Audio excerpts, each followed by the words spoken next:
Stick around.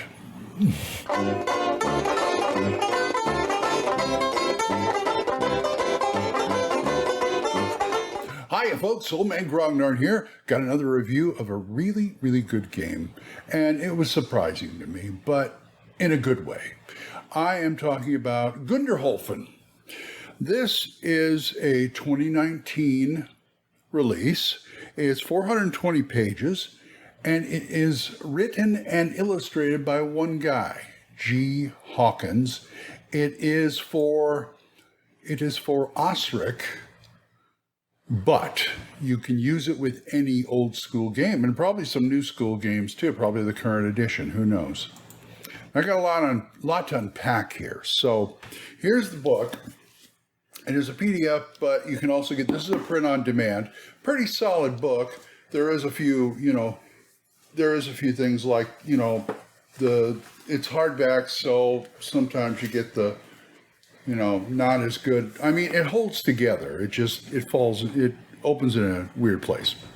Anyway, this is for levels 1 to 10. Okay, it's a mega dungeon and area, a campaign area. And it's got 10 levels, 22 sub-levels, and a demi-plane level. Get that. And there's all kinds of good things in here. Let's take a look at it here.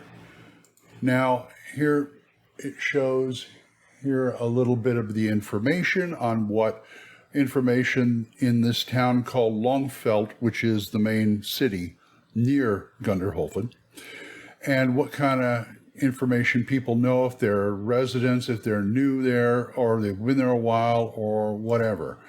And here's something interesting. And this is all in the introduction.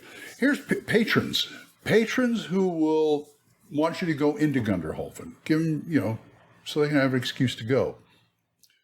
And maybe, do their bidding and explore.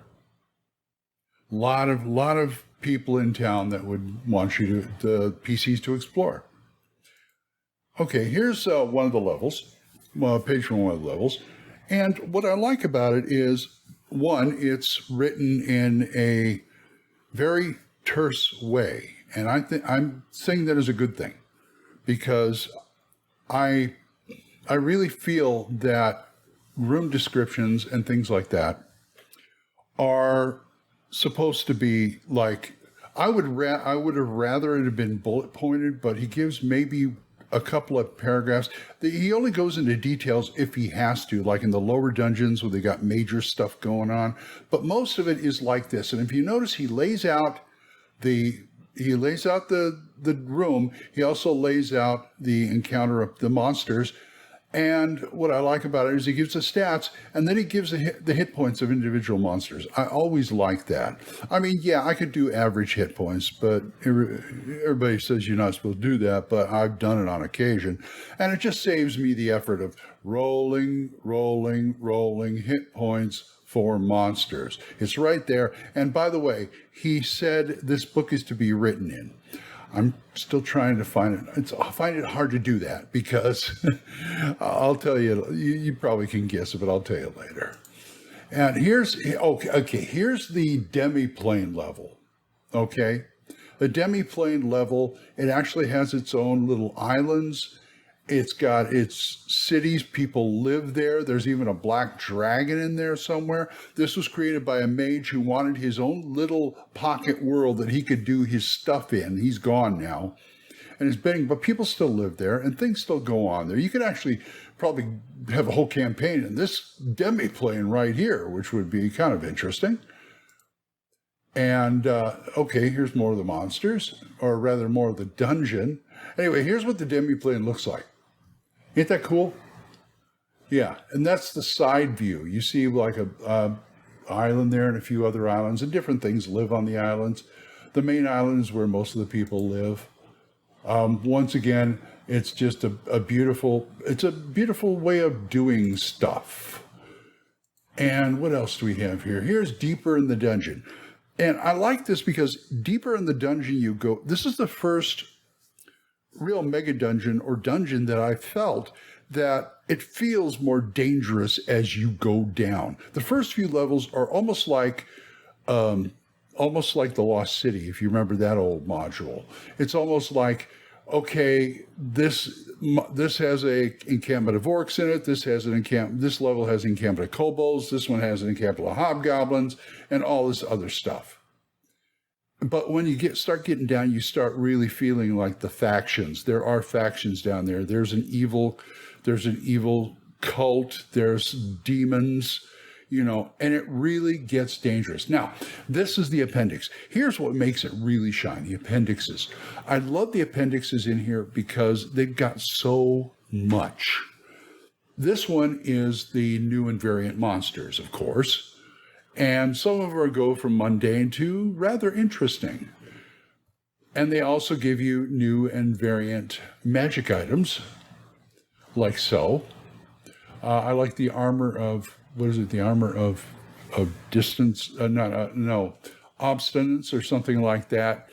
It's an armor where a guy admired the steadfastness of the dwarves and made armor to give to his minions so they would like, and it's like, every time you have the armor on, and it works too well, every time you have the armor on, if you decide on doing something, you have to make a saving throw versus spells to change your mind.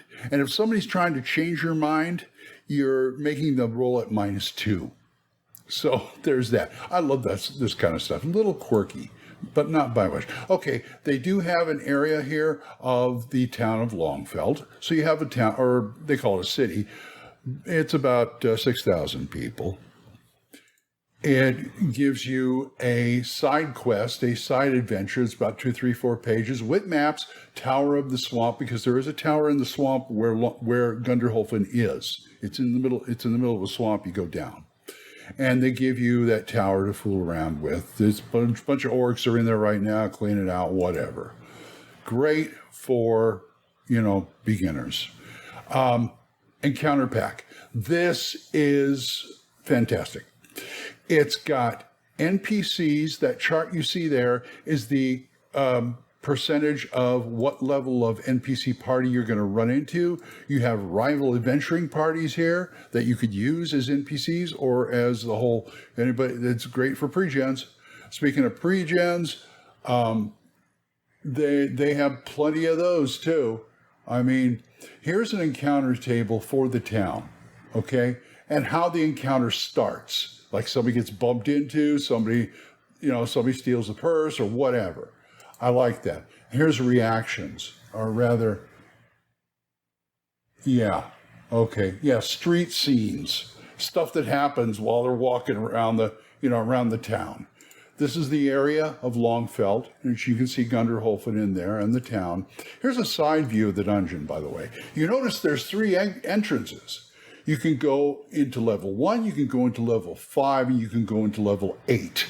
So it all depends on how your party is made up of, like maybe more experienced player characters. They can go down to level 5, or the real experienced ones close to level 10 or whatever. They can go down to 8. It gets more dangerous. And it's a funny thing. They say there's a chasm in here. And I'll get to that in a minute too. Here's a map of one of the levels. Very nicely done. I think the average is the most I saw is like 52 rooms in one level. And you also have like these big areas here, which is kind of cool. I like big drawn out areas like that. You can have big battles and big encounters in them. But it's just got so much stuff in here. I mean, this reminds me of like Barrow Maze, something like that, or Rapana Thuck. Because it just packs the stuff in here. It is fantastic. It's got, let's see what else we got. Encounter tables. The encounter pack has got encounter tables for every single thing in this dungeon and city. Every single thing. It's almost mind-blowing. And I get a good feeling about this. They got a rubric table in the front, and they got an additional rubric table in the back. How do you like that? 420 pages right here. of goodness. Now, there are a couple of downsides. One is, from what I've seen of the levels, it's a little, every once in a while they'll do stuff like, there's a secret door in this room. They don't tell you where it goes. Now, that may be a drawback, but I see that as an opportunity because I can make it go anywhere I want. But it could be a little annoying. Also, they say it's made for Osric, right? Well, they use all the standard monsters in there, of course, trolls, ogres, what have you. But they do throw in, and the monsters from the back of the book, but they throw in monsters from Monster Manual, the 1E Monster Manual 2, and the Fiend Folio. I mean, that's great, but tell us up front. I had to go through this book, and they said you can mark in it, and it's like, I don't know, but I did take a pencil and mark the monsters that are not in here or in Osric. So that's a little annoying because some of them I never heard of before, Osric, or rather Fiend Folio, it's that kind of thing. But that's the only drawbacks, really. I think it's great for beginning groups, but I mean, this is like baby's first mega dungeon right here because it's complete. It's very, very complete.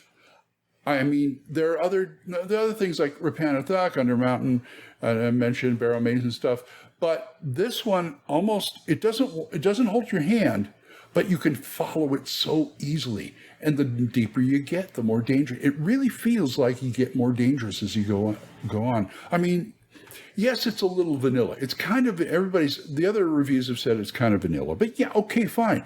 But that gives me the opportunity to build on it. And that's what I like. Okay, now where to get it? Okay, here's another downside, the cost. But actually, if you're just doing the PDF, it's fine. This is all on drive-through. The PDF is $10. Hardcover, black and white. This one here, $42. Hardcover color, $55. I've never seen a hardcover color. I bought this a couple of years ago at North Texas RPG Con because Black Blade had some copies printed out, I guess, to sell there. So I just bought it there. The PDF plus the black and white is $52, and the PDF plus the color is $65. So it's a chunk of change. But let me tell you, if you're just getting started, you have the money to do it, get this bad boy. Really, it's good. I was surprised. This was like a blind buy at the con, and it's like, okay, well, I saw this on drive-through, and let me see. Oh, you got a print of it. Okay, cool. Here's the money. I'll do it. And it's a wonderful starter mega dungeon if you haven't been into mega dungeons before. Anyway, that's my suggestion. Go out and get it, and please, while you're at it, like, subscribe, hit the bell. What do you got to lose? I appreciate it. Anyway, until we see each other next time, bye-bye.